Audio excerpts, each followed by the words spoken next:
All right. Well, hello everyone, and welcome to the first ever virtual SAFE session. My name is Dina Trotsky, and I'm the Oklahoma SAFE Program Coordinator. Today we have AAA here to discuss what new drivers need to know. This webinar will be recorded. So now I'll turn it over to AAA's Public Affairs Manager, Leslie Gamble. Thanks, Dina. We really appreciate the opportunity and everything that SAFE programs are doing in our schools. I want to say thank you to those of you that are advisors and those who have been student leaders. We know that things happen with the leadership of peers to other peers more than anything else. And I'm here in Oklahoma and based here and a part of AAA that many of you all may have heard of from your parents or others, providing roadside assistance. We are a membership organization, so 430,000 Oklahomans are a part of this club. And we offer everything from driver's training, in case you are interested in that at this point in life, or again, the roadside assistance and a lot of traffic safety things, which is where we are involved today. And Frank Neary is joining us, and he is a traffic safety specialist with AAA. He speaks to thousands of people each year, law enforcement, universities, businesses, students like you. He has had many years of experience as a law enforcement officer. He works with the National Highway Traffic Safety Administration as an expert with them. And in that time as a law enforcement officer, he responded to thousands of crashes, simple fender benders, all the way to people involved in fatality crashes or deaths. So he's seen it all. Just as importantly, he's got a passion to help keep people safe on the roadways. And we know as you're learning to drive and getting out on the roadway, that's a very important time. And he's a dad.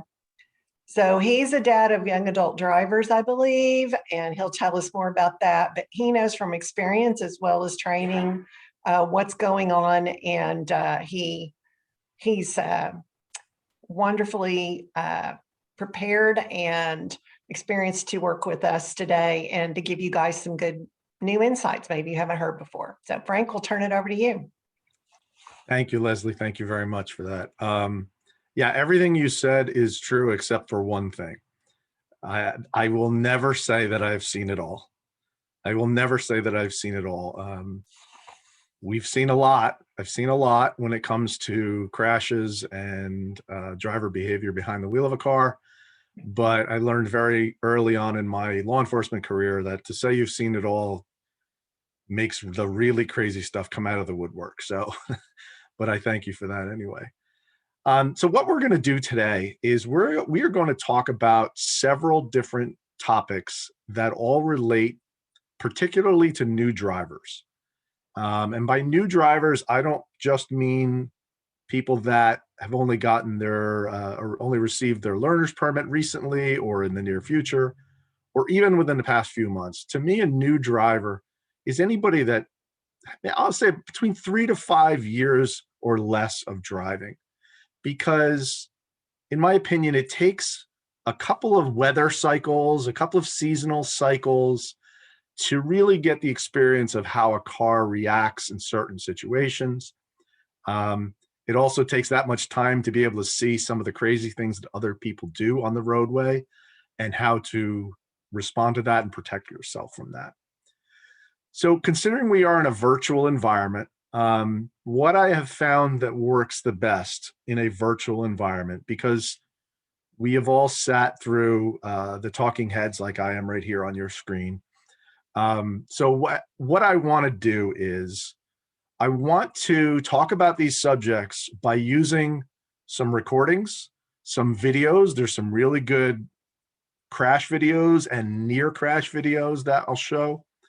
And the reason I'm going to do it, even I am going to show a pre-recorded version of myself and my colleague. And the reason I want to do that is so that you and I, the viewers and I, can engage in the chat while you're watching the video, because you don't want to just sit here and listen to me talk. I don't care how riveting I think I am. You don't want to just sit here and listen to me talk. So what I'm going to do is I am going to start a video that will touch on several topics that are extremely important. I will definitely be asking questions in the chat, and I want you to ask me questions as well, because when it's over, we're going to talk about those and maybe talk about some of the stories behind the things that I say in the video. So I am going to share my screen. Make sure I do that, and then share that. Leslie, can you see that okay? Yes, I can't see you, so you can just tell me that you see that or not. No? Can you guys hear me? Did you guys see my screen when I shared it? Okay. All right. Thank you. I see the chat. I appreciate it. I can't see your faces when I'm showing this. All right. So we're going to get this started. It's pretty self-explanatory. Believe it or not, there's a little bit of an introduction in the beginning as well. The other voice that you will be hearing on this, aside from myself, is my colleague, Sarah Weir, who does what I does, which she will introduce herself. So keep your chat window open, and we will be chatting away as this is running.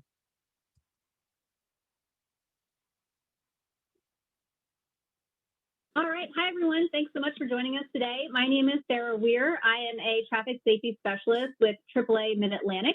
I've been doing traffic safety education in schools and communities for over 5 years now. And today I will be presenting with Frank Neary. Frank? Yes, hello. Thank you, Sarah. Again, my name is Frank Neary. I'm a traffic safety specialist with AAA as well. My background is in law enforcement. So I have, over the years, responded to lots of crashes and seen a lot of what people try and do behind the wheel of a car, and unfortunately oftentimes fail at. And we'll talk about some of that today. All right. So we're going to get started. We're going to dive right in here. If you are just starting to drive, or maybe you are a new driver already, we have a lot of great information for you guys today. And this is stuff that's going to carry all the way through your lifespan as a driver. So first things first, we're going to start with seatbelts and airbags. So since we've been children, we've always heard, buckle up, buckle every time you go. This is super important. When you guys are drivers, when you guys are passengers, make sure you're buckling your seatbelt every single time, no matter how short or long the ride is.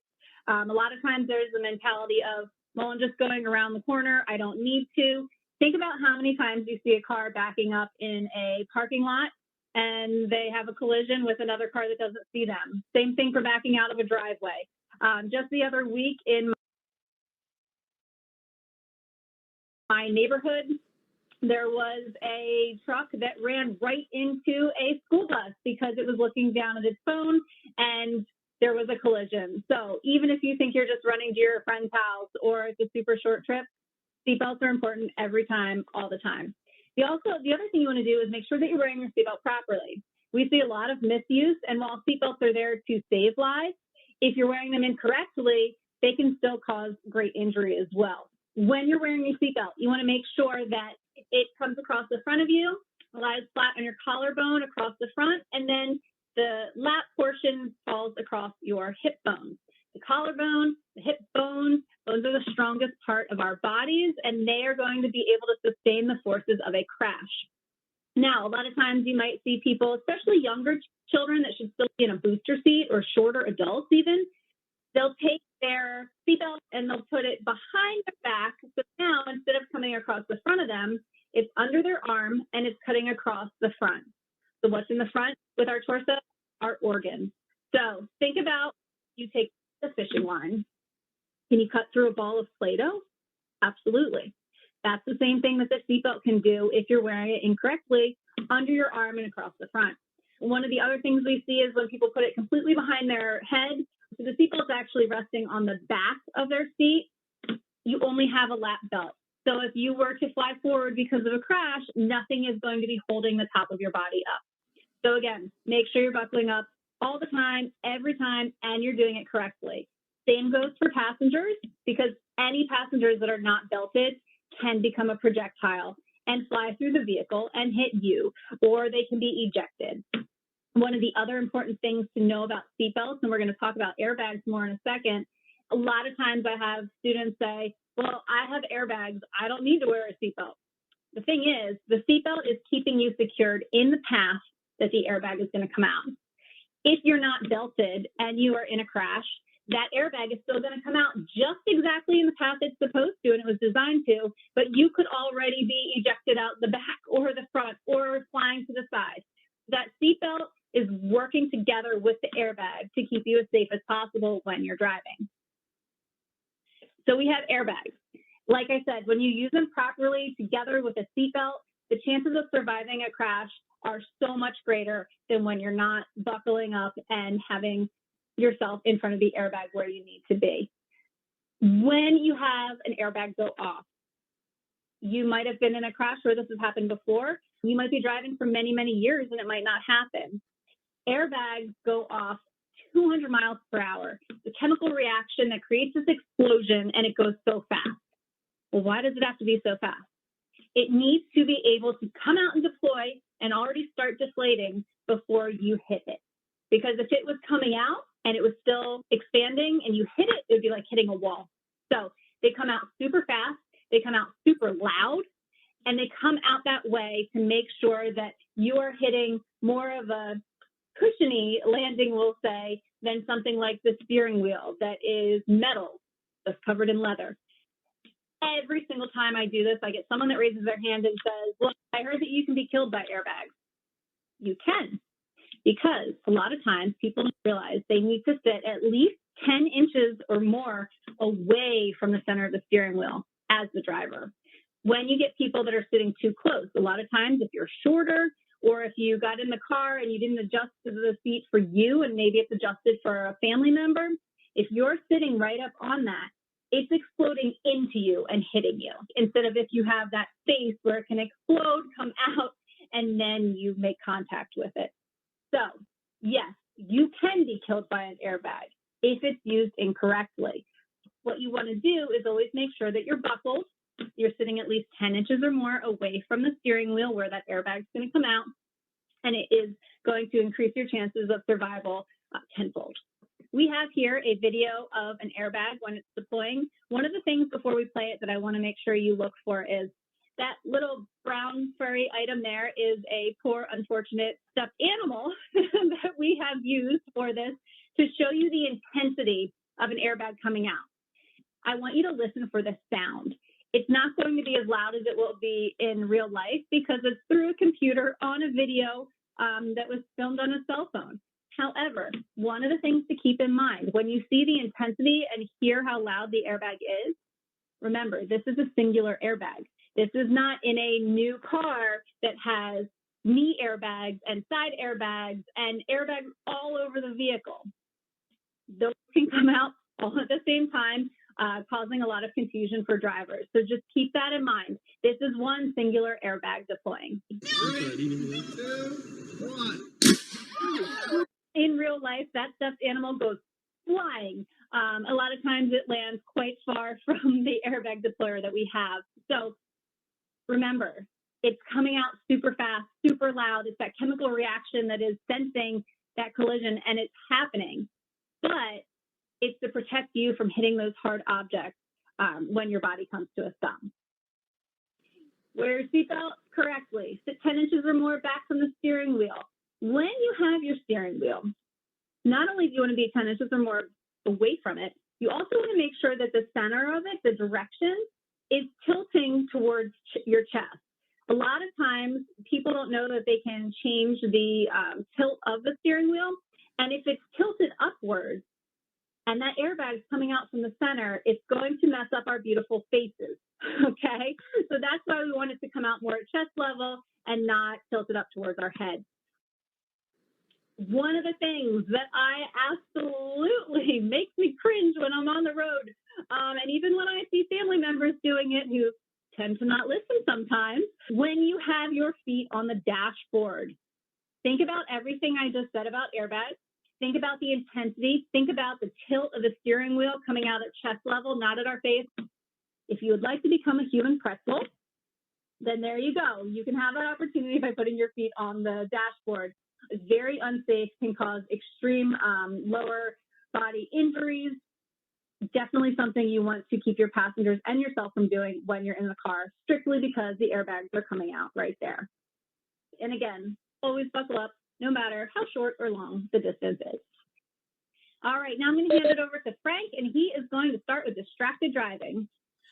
Distracted driving. We all know what it looks like, but do we really know what is going on when we are distracted behind the wheel of a car?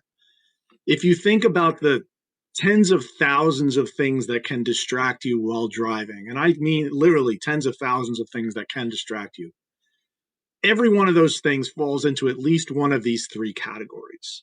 A visual distraction could be something that takes your eyes off the road, like looking at a billboard as you're driving down the road. That's a visual distraction. A manual distraction is something that takes your hands off the wheel. That could be something like holding a cup of coffee or changing the radio station. And a cognitive distraction is something that divides your attention between the task of driving and whatever else it is you're trying to do. And the example I like to give for a cognitive distraction is I responded to a crash one time many years ago. It was a boyfriend and girlfriend that were driving to school in the morning, and one of them decided they didn't want to be boyfriend and girlfriend anymore. Obviously, a very difficult conversation, at least for one of them, but it was a cognitive distraction, and so much so that they did crash. Nobody was seriously injured in that one, but I've also been to multiple other crashes where it was much more serious. This is just a video I'm going to show you. This is part of a study that AAA did, and we're going to try and figure out which type of distraction it is. Is it visual, manual, or cognitive?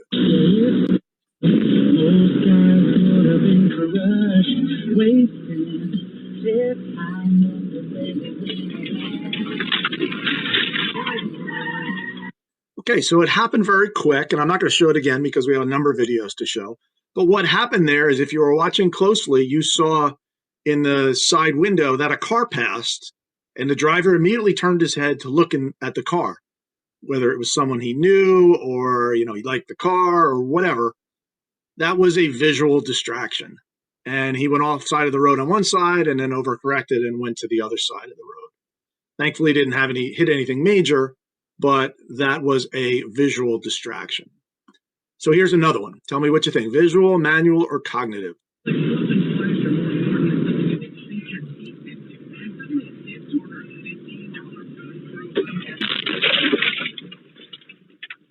Oh my God. What do you think? I think that there is some room to debate whether that is a visual or a cognitive distraction, because number one, she was looking out the window. What she was looking at, I don't know, so it could be visual. But it also could be cognitive, because perhaps she was just looking out the window daydreaming. So there is room for either one of those answers to be correct in this case. She had both hands on the wheel as far as we could tell, so I don't think it was manual. So this video is a little bit longer. This is not a crash video, but this talks specifically about cognitive distractions. When you're driving down the road, the world is full of all of this visual information, and we have this illusion that we're attending to everything. People drive thousands of miles every day. We're behind the wheel for hours. And a lot of times we try and alleviate boredom by trying to do all these other kinds of activities. As a consequence of that, we don't actually give driving due diligence in terms of what our responsibilities are to operate a very heavy, expensive piece of equipment without causing harm. Yeah, I consider myself a good driver. I mean, I don't know if other people do, but I do. Yes, I would consider myself a good driver. Have the music up. I'd be like, oh yeah, I got this, guys. I know the roads. I know where I'm at. That's fine. People don't even know if they're distracted or not. Most people can't be above average drivers. It's just statistically impossible. So there's this notion that if our eyes are on the road and our hands are on the wheel, then we're safe drivers. So we wanted to kind of challenge that notion and begin to explore that notion. The most significant thing about this research is that it focuses specifically on cognitive distraction, which is often ignored. It's the types of attention diversions that are all in your head. You're looking at it, you're looking straight ahead. You should be able to see it, but you're not. Sometimes I know that I get caught off guard. My last speeding ticket, was in school zone. I'm too close to the car in front of me, or I didn't see the red light coming. Because I've gotten in a couple fender benders, and I had a couple friends in the car. It's kind of hard to say. I guess we're all kind of distracted. The research team used a multitude of measures to unlock the secret to what really happens inside the brain of a driver who is cognitively distracted. Okay, so this is our participant, Josh. He's going to be getting an EEG cap on him today. Using a special EEG-configured skull cap with electrodes, the participant's brain activity was analyzed to determine mental focus levels. And then go ahead and with your eyes, I want you to look left and right. These are your eye channels, and we can tell when you start to not scan anymore as you're driving and as you become more distracted. Cameras mounted inside the vehicle were used to test the ability to see hazards in the driving environment by tracking eye and head movement. So right now I'm getting that light task up and started here. This light task, a state-of-the-art detection response task, or DRT, was utilized to record reaction time. Drivers were to ignore the red light and then trigger a switch when presented with the green light. And a horrible scene at his eyes. So what we're doing in this study that's unique is we're taking 8 different tasks and we're measuring driver behavior, driver performance while people are doing these very different tasks in a way that hasn't been done before. Plus 4 equals 8. When we're doing the studies, if the green light comes on and people don't respond to it because they haven't seen it, that's a potential hazard. It's really kind of a surrogate for the types of visual information that people are missing all the time in the driving environment. Mm-hmm. Yeah, like last night I was at the park, Just to let you know, you did miss a couple of the lights, just even sitting here driving, only listening to an audiobook. When people engage in more and more difficult tasks, that they tend to miss more and more of those lights. It could easily be a pedestrian, it could be another car, and so those misses are extremely problematic. Rather than trying to anticipate the environment, they may not scan for the threat of a pedestrian in a crosswalk, but respond when that pedestrian does appear, if they do indeed see that pedestrian. So some good information there about how we measure these distractions in a lab and even in real-time testing on the street. There is a lot of science that backs this up. And we could talk about that for days and days and days to drive it home. But I think any one of us that have been either a driver or a passenger in a car and seen that person on the phone who was drifting in their lane or maybe rolling through a stop sign, those are all indicators that that driver is distracted. And the only thing preventing a tragedy is that one of those distracting things, in that case, was not a person or another car. A very important thing to understand is that your brain cannot multitask. People say I'm good at multitasking because I can do a bunch of different things at once. In actuality, what your brain is doing is it's just rapidly switching back and forth between the different tasks. Whether you're reading a book and watching TV, your brain does not have the ability to do conscious things like that at the same time. What you're doing is switching back and forth and catching bits and pieces of each and then piecing them together into something that you can cohesively understand and fabricate the missed pieces. So this is another one of these crash videos, or in this case, a near crash video. In addition, when you're watching this for the distraction, I also want you to watch that the driver's wearing his seatbelt and the passenger is not.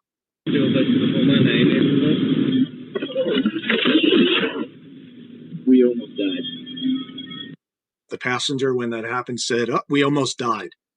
That was not a collision, was able to avoid the crash. He looked in the back seat at some mice that were in a cage for some reason. I don't know if they were pets or a science experiment, but distracted, not using a cell phone, not holding a cup of coffee, anything like that. Just distracted by the conversation and looking out the window and looking in the back seat. In addition, the driver is seatbelted and stayed right in position. And the passenger, even in a non-collision, was almost entirely in the driver's seat for a split second there. Just to drive home what Sarah said earlier about you can be seatbelted, and if your passengers are not, they become projectiles into you. So being a good passenger is a very important part. You, up until this point, if you're new drivers or soon-to-be drivers, have been only passengers your entire lives. Hopefully you did not add to the distraction that your parents or your drivers have had over the years. But now that you're older, you have the ability to help. You're not just going to not be a negative. We want you to try and be a positive, whether you're with your friends or your parents or whatever. If you have to help navigate, maybe check the traffic on your phone and let them know about the best route. Or be what I like to call the designated texter. If a text comes in and the driver is tempted to look, ask if you could take a look for them and read it to them or answer a phone call. The blasting of the music is surprisingly a pretty big one, a pretty big distraction, mainly for the cognitive reasons, because if you're listening to the music you like, at least if you're like me, you like to kind of get into it and pretending you're air guitar on a stage in front of 100,000 fans. I won't ever admit that I do that in real life, but I do. So resist that urge because it is a cognitive distraction. It also impairs your ability to hear what's going on, which is a very important part of driving. And most importantly, if the driver is acting dangerously, it is your job. It is your role. It is your responsibility to speak up. They, by doing that, are taking your lives in their hands. And that is not something they get to do. So you have to speak up. So that kind of covers distractions a little bit. Again, we're just kind of scratching the surface on all of these. Next, we're going to talk about impaired driving. So what do I mean when I say impaired driving? People generally think that I mean alcohol, and I do. I absolutely do. Drinking and driving continues to be one of the biggest causes of crashes nationwide, and tens of thousands of people die every year from it. It has gotten better over the decades because we have made a conscious decision socially that it is unacceptable. But less of a decision socially was to agree that buzz driving is not drunk driving, when in fact it is. One drink will increase your likelihood of a crash 32 times. 32 times. That's with nothing else, without the distractions, without anything else. That is a huge negative when you're out there on the roads. And we want to make sure you understand just what drunk driving or impaired driving means. In the time that we are speaking here today, just this class, somebody will unfortunately likely die in a drunk driving involved crash. So when I talk about impaired driving, what am I talking about? I'm not just talking about alcohol. Alcohol is a big one. When I started my career many decades ago, drunk driving meant alcohol. And that was the majority of the people that we arrested. When I retired from police work about 5 or 6 years ago, the majority of the people that we were arresting for impaired driving were due to opioids. All of these things, illegal, prescribed, over the counter, they all cause impairment. Every one of them. And every state does not allow any of those, or you are subject to arrest for DUI or DWI, depending on your state, what they call it.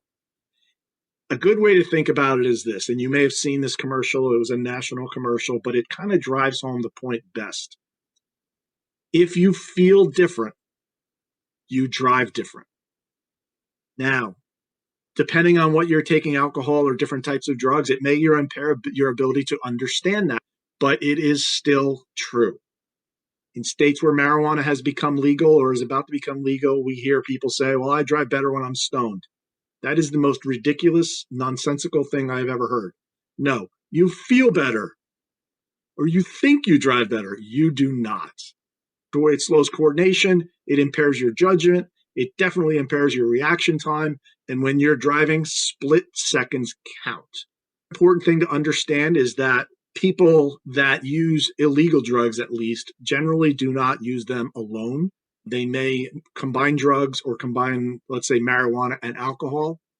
And an important thing called synergy is that, let's say alcohol impairs you X amount, and then marijuana impairs you Y amount. Using the two together does not mean that your impairment is X plus Y. It could mean your impairment is X times Y or X to the third or whatever. My point is that 1 + 1 does not equal 2 when it comes to drugs and alcohol. 1 + 1 can mean 20. So it's important to keep in mind, especially with more and more states legalizing recreational marijuana. These drivers are on the street now, and you have to be aware of them and not be one yourself. So this is just a clip of a video. It's, just a portion of a traffic stop that took place. I just want you to watch this. I'll ask you a few questions about it. What are you planning on? Speeding, weaving, being on the cell phone. Oh, I was looking at the GPS, my new place. Well, when you went through the intersection at Geary and North, it was up at your rear. Who were you talking to? I was talking to somebody. Okay, because it was up here when you went through. Oh, I was probably holding it, looking at it. Okay. I don't talk on the phone. Perfect. Right? Yeah. How's your night going? Okay. Is everything okay today? Yeah. Okay. I'm kind of stressed. I mean, I just paid for a moving truck. You just paid for what? A moving truck, everything. I just gave my mom $1,000 for rent. So Okay. I'm just trying to get home.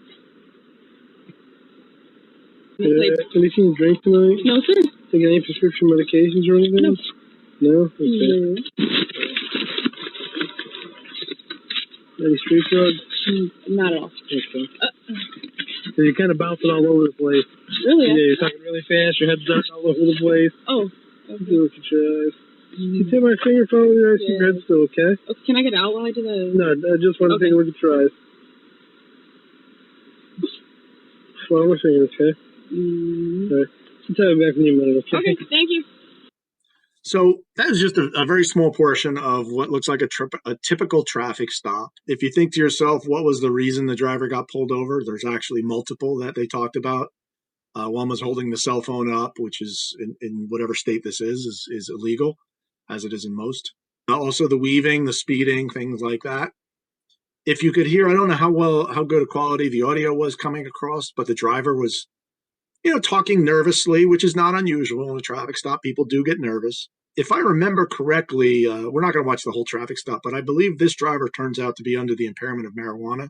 But very subtle, but I've done this 10,000 times, so I can kind of hear a little bit in her voice and in the way she answers some of the questions. But these drivers are out there. These are not just your so-called stoners out driving the road. These are everyday people now, and you need to be aware of them. So drowsy driving, this is another huge issue, and whether you're taking prescribed or over-the-counter medications that can cause drowsiness or dizziness, again, if you feel different, you drive different. But you don't need medications or drugs to make you drowsy. We all know how stressed we are these days with everything going on and how much we have to get done. You just need to be aware of that. Any new medications you get, whether they are prescription or over-the-counter, make sure you read the labels. Typically, if they say anywhere on there something along the lines of, if you're using this, don't operate heavy machinery, that is not just there for bulldozer and crane operators. That is there for motor vehicle, car and truck drivers. So if it says that, that means it can impair you and you should not take it before driving, or at the very least discuss it with your doctor. Long drives, early morning hours, vacations can be stressful more than relaxing sometimes. If you're drowsy, it is not the time to be driving. And just to drive it home, if you feel different, you will drive different. And that's it for me. I'm going to turn the rest over to Sarah to kind of bring it home for us.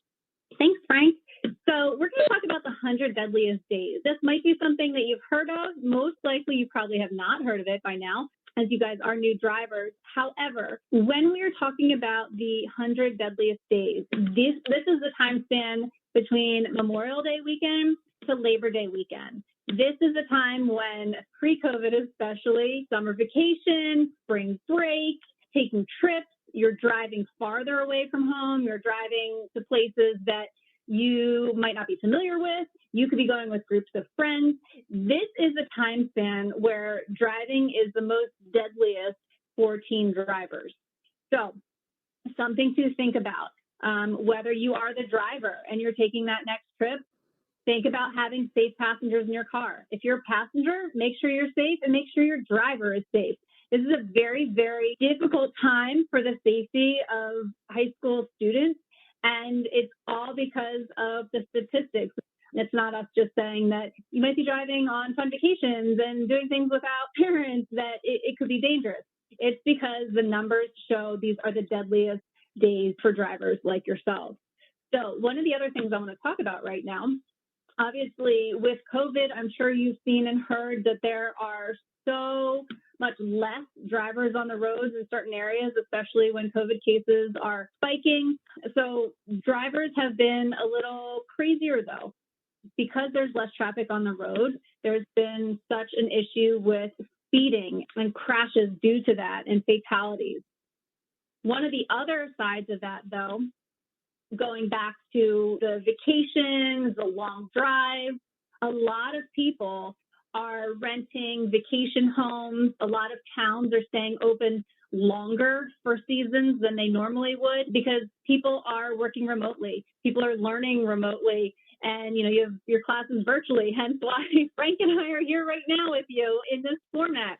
But one of the things to keep in mind, too, is we're in an uncharted territory for our world right now. So even though you might not be going on those beach vacations this summer, spring break, people are also traveling and working from these vacation rentals. So you're further from home. You might be going with a bunch of friends and doing this. So again, it's important to just remember that the 100 Deadliest Days are there because we've seen the fatalities, and we want you guys to be as safe as you possibly can every day, and especially cognizant of these types of situations. To kind of sum it all up, I know we've covered a lot of stuff in a fairly short amount of time, but first and foremost, please, please, please, always buckle up. Passenger, driver, pet, backpack, bag, secure everything. Give them their own seatbelt. Limit as many distractions as you can while driving. Frank touched on there's distractions outside of the car like a billboard. There's distractions inside the car like a passenger, a cell phone. Tons and tons of examples. Limit these distractions as much as possible.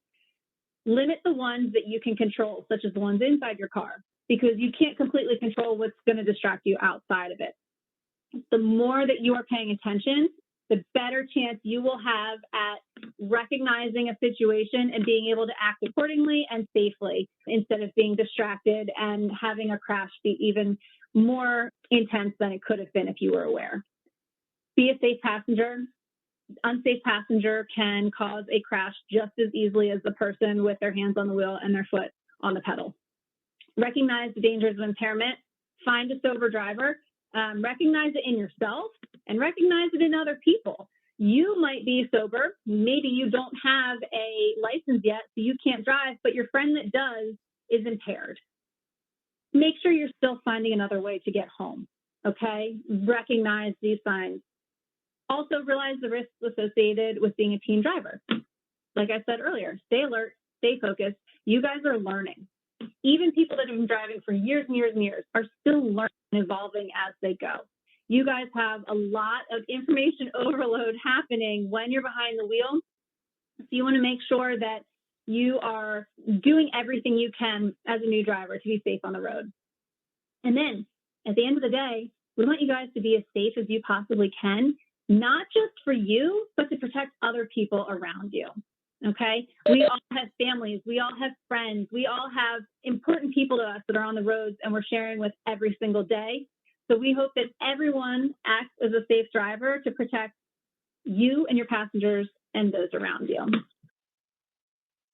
This is a pledge that you can sign to say that you are not going to drive intoxicated, impaired, and you're also not going to drive intoxicated. So we want to put down our cell phones, put down all of those things that are going to distract you.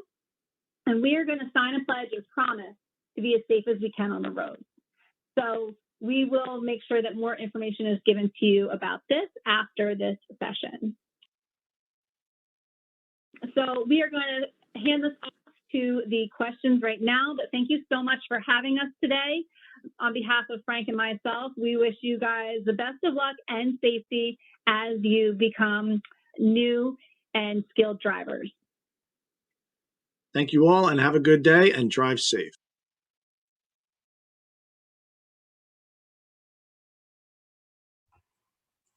Okay.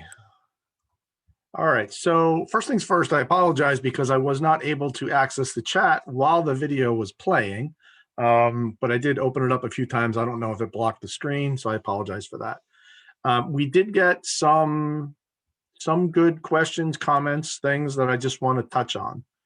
The first was about injuries from airbags, which is, believe it or not, is very common. As Sarah said in the video, airbags deploy at about 200 miles an hour. They will cause injuries, sometimes not super serious, but they can.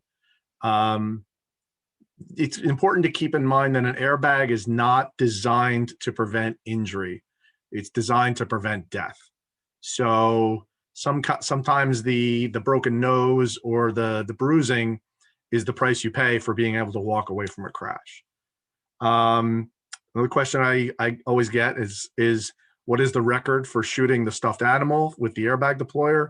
The record is 53 feet. I actually do keep track of that. The wind was just right and it flew. So just to give you an idea of the forces involved with the airbag. Some distractions that I've seen that have resulted in crashes, whether through my law enforcement career or just driving around the roads. I've seen a crash caused by a sneeze. I have seen a crash caused, in the video I did say about a boyfriend and girlfriend breaking up. I also saw a crash caused by the opposite of that, which was a boyfriend and girlfriend engaging in romantic behavior. I have definitely seen crashes caused by billboards. Having been on traffic stops myself, I've seen crashes caused by people wanting to see what's going on, and then they don't see the car slow down in front of them. Believe it or not, I actually saw a crash caused by a 3-foot-tall green African macaw that was in a woman's front lap. It was her pet, and she was petting it, and the bird got spooked somehow, flapped its wings, and she went over the double yellow line and went head on with a car. It was not exactly head on. Had it been exactly head on, the airbag would have deployed and probably would have killed the bird. It did not in that case. But another question about seatbelts needed in large trucks. Absolutely. The fact that you were in a large truck compared to something tiny, even a motorcycle, the laws of physics do not stop. They absolutely continue to apply. I actually saw a crash one time. It wasn't one of my crashes, but it was part of it was like a street camera of a crash that had occurred. The driver of it wasn't a semi-tractor trailer, but it was one of those box trucks. Driver was not wearing his seatbelt and struck a vehicle and was thrown right out through the windshield. The windshield actually came out and he came out with it. The laws of physics do not cease to apply because you're in a large vehicle. So, and something that we don't normally touch on when it comes to seatbelts is this. The seatbelt is not only designed to keep you in place so you're not ejected or keep you in place so the airbags can do their job, but it's also designed to keep you in place in case the first impact of a crash is not the only impact of a crash. We want you to stay behind the wheel where you can reach the steering wheel, reach the brake. If you are thrown about the cabin, then you are not able to avoid potentially a second or third or even a fourth crash. So very important. The question about marijuana and alcohol, what we are finding now, particularly in states where it is already, recreational use is already legal, is that when a driver is impaired with marijuana, I believe the last number I saw was 96% of the time, they also have alcohol in their system. So whatever the impairing effect is of the alcohol and the impairing effect of the marijuana, it is not just a 1 + 1. It is substantially higher than that. The picture in the video shows that the 100 Deadliest Days, it makes it appear as if it's only near the beach. It is not. It is just the time of year when people are outside more often, and doesn't matter if you're on a country road or in the city or by the beach. It is just as applicable. The stats are just as applicable anywhere you go. And kind of, one of the things that's very relevant to the time we're in right now, or hopefully coming out of right now with COVID-19, is less traffic on the roads during COVID has really shown us how much speed kills. This is a absolutely unique situation that we are in. Roads, whether they're near me or near some large cities, that were very congested almost all of the time. When they were not congested, people sped and there were less people on the road, but more fatalities. So speed definitely kills. And again, I think that's particularly applicable in more rural environments where congestion may not be as big of an issue. And then the last thing I just wanted to say was that distracted driving pledge that you saw on the screen there. If you go to AAA.com/don't drive distracted, no spaces, you can fill out that pledge and also see more information about that. Yeah, the time of year right now with proms and graduations, I don't know what format they're going to be held in this year. It's going to be different in different parts of the country. But it is an absolute brutal time.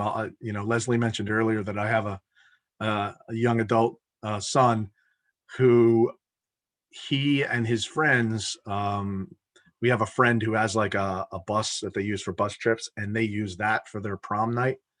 And I thank heavens to this day that they did, because they were coming back from their prom and a fatal crash happened about 15 seconds in front of them. Had they been in their own cars, maybe going a little bit faster, they could have been right in the middle of that. Now, none of them were impaired, and they had a designated driver for the bus, but that was prom night for somebody else. That was a different the people that were involved in that crash were coming from a prom from a different school. So it was a Friday or Saturday night, I forget. And I do think that at least in certain parts of the country, this is a time right now where nobody has an excuse to drive impaired when, the availability of ride shares or taxis or even just carpooling with friends and having a designated driver is just, there's no excuse for it, none whatsoever. And having responded to a lot of those crashes that unfortunately did not end well, it's absolutely heartbreaking, and it can happen to anybody. Believe me, it can happen to anyone. But Dina, Leslie, did you have any other questions? I don't think I have any other ones that were posed in the chat. Do you have anything else to add, or? I don't. I thank you so much for sharing all that with us. And, I just want all those that are going to hear this to understand that AAA Oklahoma is available to work with you in your schools. Dina is wonderful about coordinating to such things. And if you want to do any kind of distracted driving awareness events, we have lots of resources to make it engaging and fun, as well as educational and relevant to what's going on. If you're looking for resources for speakers or just fun props to use for videos or events, let us know. We would be more than happy to help with that, either in the remainder of this school year or as we look forward to future years. So thanks, Dina, for letting us be a part of this today. Yeah, thank you very much, Dina. Thank you guys for sharing these safety tips with us today. We hope to see you next time. Okay.